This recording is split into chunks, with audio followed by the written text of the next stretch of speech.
Coming up next on Bulldog News Now, it's homecoming week at SC State. We will show you how the university is getting ready to welcome hundreds onto the Orangeburg campus. And we like to party. We are taking you to a day party that was all about good vibes. Plus, SC State rolled out its safety plan to keep all the visitors to our campus safe. We have the details. A special edition of BNN starts right now.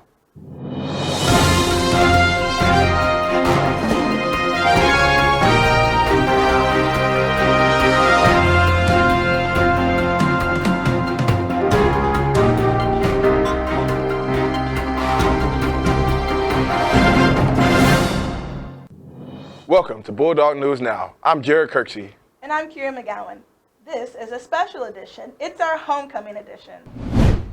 From the improvement projects like adding new lighting and trimming trees to tents going up everywhere around campus, there's not a lot of doubt SC State's homecoming is here.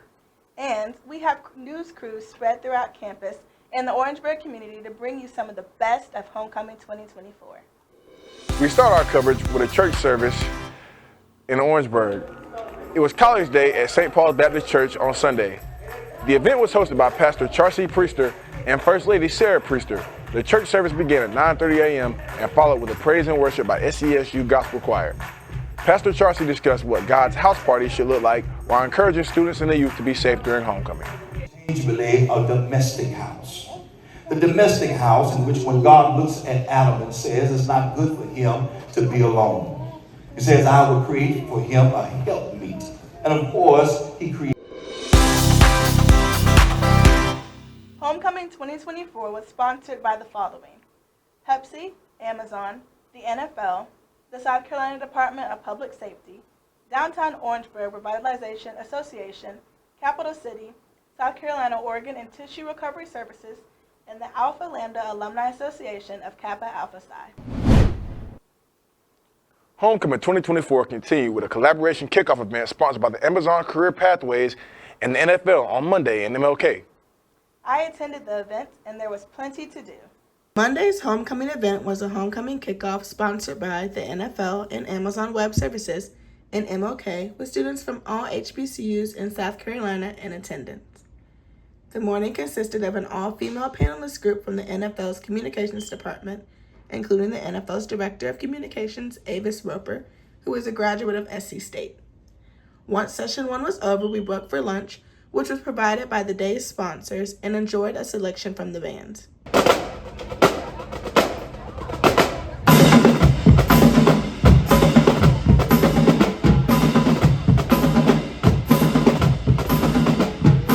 After lunch was over, we had a second group of panelists that you may have seen on your TV screen, as it consisted of Robert Porcher, Antoine Bethea, and Darius Leonard, who shared how they made it to the NFL, the ways they self-disciplined themselves to stay in the NFL, and the things they learned about themselves along the way. That's the mentality of it. So when it comes down to mental health, be here for one another. And as a black man, y'all, it's okay to talk about your feelings. It's okay to let your guard down. Because I'm telling you, once you let your guard down and talk to your friend, you will truly know who your friend really is. Because he or she probably went through the same thing that you're going through, but is afraid to actually talk about it. So don't be afraid to talk about it, man. Your mental health, if you have no mental, you have nothing. That's not like, you cut the head off a snake. The snake is dead. You gotta have a sharp mind. You gotta be able to let your guard down and communicate with people and be there for people with no judgment. And we gotta trust people. Be trustworthy friends too. I was able to catch up with them after their panel to answer some questions. It's always challenges. The one thing I have learned through life experiences, that no matter how bad you think your situation is, it's really not that bad. And a lot of time, the reason why we feel that it's so bad is because we're trying to figure it out in our own head, as opposed to having someone to bounce it off. Because a lot of times when you say, okay, so you as a young person, you came to me and said, I'm struggling with this, right? Now to you, it's a mountain, because in your life experiences, you have not came or conquered the challenge that you have. Well, to me, I've probably conquered that 30 1,000 times. So I can say, well, it's really not that bad. Here's what you need to look at. So I think it's very important to not try and work everything out yourself, and not necessarily having people to do it for you, and have someone like a mentor to bounce it off. In my opinion, the key to financial stability is staying within your means. I think that's the most important. I think a lot of times we look outside and see what other people have and try to compete. But if you learn to stay within your means and budget, I think that's a first rule of being financially stable. I think what helped me move to the next level is just always competing, no matter if it was on the field or off the field, and never being satisfied with my day of work. I always just want to be better and compete with the people who are in the position that I'm on or in my same position, try to make sure that I can do something to be better than them. Closed the day, we had a tech and website presentation and then an Amazon presentation on different career paths and internship opportunities. Juniors especially were interested, as Amazon has a juniors only internship for the summer. But just when we thought the day was over, there was more. T Grizzly gave a surprise performance, and if you were curious about the students' response, well, I think they were pretty satisfied.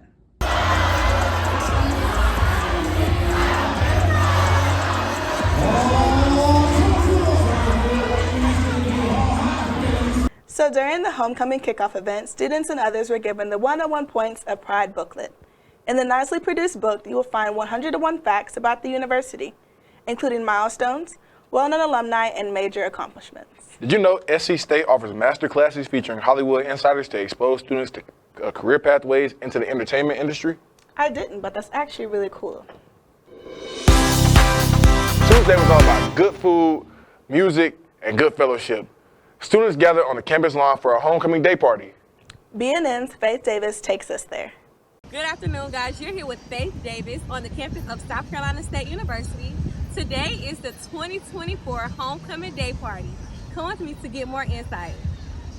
From lively games to delicious foods, the day party has something for everyone.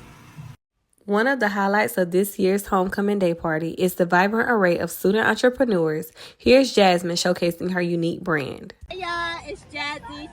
This is my brand for baddies only. I sell all things girls. I have stickers, lip gloss, bags, accessories. While our student entrepreneurs showcase their creativity and spirit, the fun does not stop there.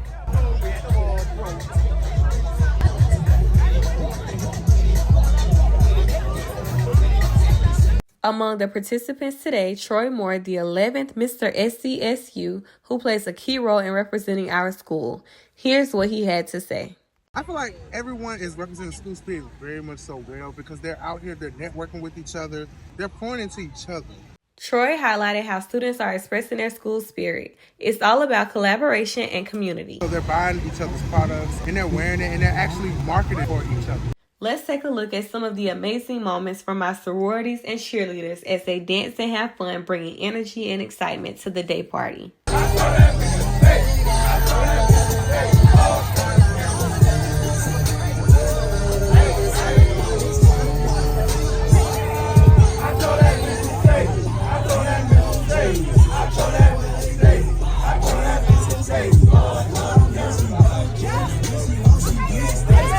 Thank you for joining us at the 2024 Homecoming Day Party. We've witnessed amazing school spirit and unforgettable moments. Again, my name is Faith Davis. Until next time, let's keep that spirit alive. From the footage, the party was lit. SC State's Office of Student Life and Leadership sponsored the event. Due to unforeseen circumstances, the dorm step show was unfortunately canceled. Be Our Guest was the theme for this year's Beauty and the Beast take on coronation. Wednesday, the campus took a break in the fun to crown our Mr. and Miss South Carolina State University, Troy Moore II and Bailey Scott, in addition to campus organizational kings and queens and our very own royal court. I was able to attend this year's coronation. Here's the recap. Wednesday was Coronation Day here at SC State, where the crowd eagerly awaited the crowning of our new Mr. and Miss. Mr. and Mrs. from surrounding Orangeburg schools such as Orangeburg Wilkinson High School, Edisto High School, Claflin University, and many more were also recognized, along with former kings and queens of SC State and our very own royal court.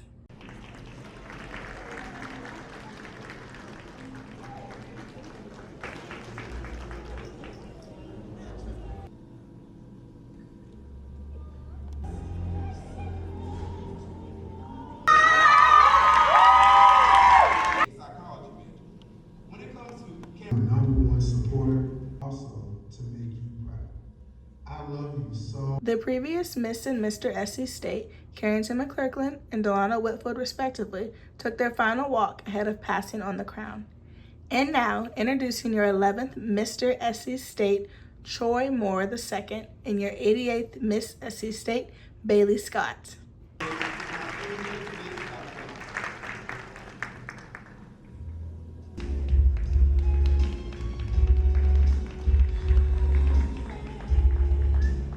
Close the evening, there was a tribute ballroom dance to the new king and queen. Be our guest, put our service to the test. Tie your napkin round your neck, Sherry, and we'll provide the rest. So do you harder, while we all need to serve. Try the great stuff, it's delicious. Don't believe me, ask the dishes. They can sing, they can dance. After all, this is France, and a dinner here is never second best. Our Mr. and Miss SC State University are officially crowned, and we cannot wait to see how they reign on campus. Besides the concerts and parties, safety is top of the mind for all those attending homecoming. SC State's Chief of Police, Richard Johnson, is encouraging everyone to do their part. Attendees should be aware of the safety and security precautions. This year, the SC State University Department of Public Safety has recruited 151 law enforcement and security officers. There will be a camera technician monitoring activities with the campus's 135 cameras. K-9 Pris will also be on duty and help to identify any firearms on campus. Metal detectors will also be used. The SCSU DPS have committed themselves to providing a safe environment for a memorable week. If you observe any suspicious activity, we urge you to contact the campus police at 803-536-7188. The SC State football team is looking for another win this weekend after crushing Fort Valley State in a 30-3 upset on last Saturday. Their opponent this time is Delaware State. The Bulldogs are currently 4-2 overall and 0-0 in MEAC play. They take on the Delaware State Hornets at 3:30 at Oliver C. Dawson Stadium. It's sure to be a good face-off. The Hornets are 1-6 overall. This game will be broadcast on ESPN+. When you are talking about HBCU sports, the band and the halftime show are just as big as the game itself. Our Marching 101 band has been practicing for weeks to perfect their halftime performance. BNN checked in with band director Patrick Moore to find out what spectators can expect during Saturday's game. Good evening, everyone. So we are getting ready for another year homecoming here at South Carolina State University, getting ready for the fall 2024 homecoming. One of the things we are doing for this upcoming homecoming will be some music of Frankie Beverly. So the idea is want to throw something out there that's going to be a nice throwback to all of the alums, something that everyone's going to know, get lots of good singing, get everyone to be able to participate in all of the music that we're going to be performing. We'll also be looking to perform some new things in the stands as well. Something, again, that everyone can dance to, everyone can have a lot of enjoyment and a lot of excitement. And, we just look forward to seeing everyone at the homecoming, get the dance on, get their party on, and again, just have some fun and also watch some really good football take place at the same exact time. In a new move, the annual homecoming concert is happening Saturday night after the big game. Headliners of the concert are Rob 49, Trap Dicky, and JT. This is a ticketed event powered by Pepsi. Doors open at 7 p.m. and the event starts at 8 p.m. in the Smith Hammond Middleton Center.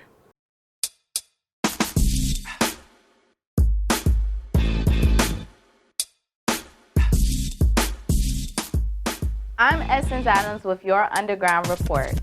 Donald Trump caught attention from Gen Z after pictures and footage of him working a shift at McDonald's were floating online. Trump is actually the first presidential candidate to do this. This was an opportunity to challenge and support his claims made against Kamala Harris for lying about working at a fast food chain in her college years. Many polls have shown that people's likability for the candidate has increased after seeing him work a shift. The U.S. Centers for Disease Control and Prevention issued a food safety alert Tuesday, warning people of an E. coli outbreak at McDonald's. Quarter pounders have led to at least 49 illnesses across 10 states, including 1 death. E. coli is a common bacteria that makes many sick when it's swallowed, often when consuming contaminated food or water. Symptoms usually begin 3 or 4 days after swallowing the bacteria. The CDC recommends calling your doctor if you have recently eaten a McDonald's Quarter Pounder. Rap artist Rod Wave released his 6th studio album Last Lap on October 11, 2024. The album Last Lap will be his 4th #1 on the top rap charts and is at #2 on the all-genre Billboard 200. Rod Wave album surpassed Glorilla on the charts because of the two artists having the same release date. Earlier in the year, Wave announced following his last album will be his last tour. This is very heartbreaking to many fans. The Last Lap tour began on October 19th and will continue all the way to mid-December. I'm Essence Adams. That's your Underground Report, and be sure to have a happy and safe homecoming.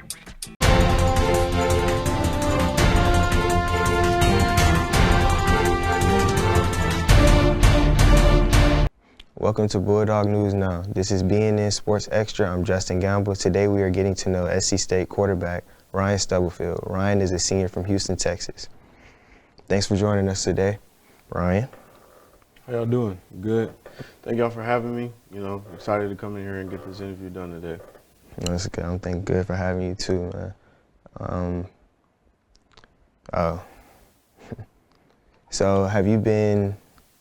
So you have been at SC State since last summer. How has your experience so far? It's great. Coming from PWI schools in my previous years, being in my first HBCU is quite an experience. You get to meet new people, new job opportunities every day. There's something to always do. What school did you go to, if you don't mind me asking? I went to East Carolina University out of high school, and then I went to University in Incarnate Word, and then now I'm a Bulldog. You're a Bulldog. Okay. What adjustments have you had to make since beginning here in South Carolina? I mean, it's not that much change of a weather than North Carolina, so I'm kind of used to the weather of it being bipolar. So the weather, but adjusting to the small city like Orangeburg. Like I'm from Houston, there's 8 million people in one city. So just adjusting to not being able to go to a mall in 10 minutes radius or a Chipotle or a Wingstop or something like that. Simple, subtle stuff is just probably the hardest thing to adjust to. Right. How old were you when you first started playing football? 5, because I think I started playing T-ball at like 3 or 4. So I started playing baseball first, and then I started playing Little League football, and then that's how I met some of my best friends that I got now. We all played Little League football together or against each other. What position did you play? I actually played linebacker, safety, and then played quarterback. But I didn't play defense long because I didn't like hitting people. Yeah. I felt like I wanted to hit somebody so hard that I hurt myself. Hurt yourself, right. So that's why I just decided to play offense. What's a day in the life of a college football player? Well, here, like I was telling somebody earlier, we wake up every day from Monday through Friday at 5 a.m. And so I'm gonna just take y'all through Tuesday. I'll wake up at 5:10, go get taped at 5:30, have a position meeting at 5:45, and then have a team meeting at 6, and then get done with that team meeting or special teams meeting and be on the field by 6:50, 7 o'clock, start practice, get done with practice at like 9:05, go lift weights at 9:15. You don't be tired? We don't have no time to be tired. Right. After we get done with lift, for me, I got class from 11 to 3 on Tuesdays and Thursdays. So after lift, I'll go right home, take a shower, and only have like 10 minutes to make it to class. So I'll get done the shower and all of that at like 10:50, make it to my 11 o'clock. Then I have a 12:30. Then I have a 2 o'clock. And then I have position meetings at 4 that don't end until 6. Then I'll get done with those, go get some food from the pit or something like that. start doing some homework, and then I get into bed by 9 o'clock. I got my own bedtime. You gotta wake up and do it again. Same thing the next day. What are some hobbies or things that you like to do outside of football? Well, so being from Texas, I'm country, so I ride horses, I hunt. Like just being on the farms and being out there and like in the country riding four-wheelers, going mudding and stuff like that. So that's that, sleeping, and binge watching TV. Right. You got a horse of your own? Because I know a lot of people who I do actually horse don't riding. have a horse of my own, like the way my dad's side of the family is. So my mom's from Louisiana, and then my dad's from 3rd Ward in Houston. So like his family been having horses since like the 60s. So like we just inherited the horses and the ranch and all that stuff, and we just keep up with it. One of my cousins is actually in a rodeo, like doing the roping of the cows and stuff like that. So yeah, we got our own barbecue sauce too. Stubbs barbecue sauce. Yeah, try that. What's your motivation to play football? My parents, seeing them provide a good life for us and me and my sister. With just a little bit, I know where they come from. So seeing them be able to provide just makes me like motivate myself to want to do the same thing for my kids when I do have kids. To where it's just the way they don't have to worry about nothing and just know that mom and pop's always got them. Right. That's good, man. How do you feel about the homecoming game that's coming up? BTA. We're just gonna go out there, go 1-0, and I just feel like we prepared. It's gonna be homecoming, so it's gonna be a livid environment. It's gonna be a lot of families, kids, a lot of stuff going on, but we just gotta stay focused on winning the game first, and then we can go have our fun. Then y'all go have fun. Yeah. All right, last question for you. After graduation, what's next for you? Hopefully doing stuff like this, like still being around sports and being able to talk about my experiences during sports. But if not, there's just so much stuff in the world that you can do now to where it's really whatever I want to do. And you can just take hold on to it and just go after it. All right, I want to thank you, Ryan Stubblefield, for joining me today. I'm Justin Gamble for BNN News Sports Extra. Here's one last story. The thought of flying taxis is a little closer to reality. The Federal Aviation, which regulates aircrafts, is giving a nod to designers of air taxis. Right now, the federal agency is working with companies on safety and other regulations. These electric-powered aircrafts could be a cleaner alternative to airplanes. As of today, there's no word on when the flying taxis will join the skies with airplanes and helicopters. So Kira, once the flying taxi is available, are you going to take a ride in one? No, I love my life, and people already can't drive on ground. I don't want to take that to the sky. What about you? Nah, I barely do planes, so no, that's a no for me. But if you want more coverage on homecoming, be sure to watch our next show and follow our social media. The key word is BNNSCSTATE on Instagram and Facebook. This has been Jared Kirksey. And this is Kira McGowan. Happy homecoming.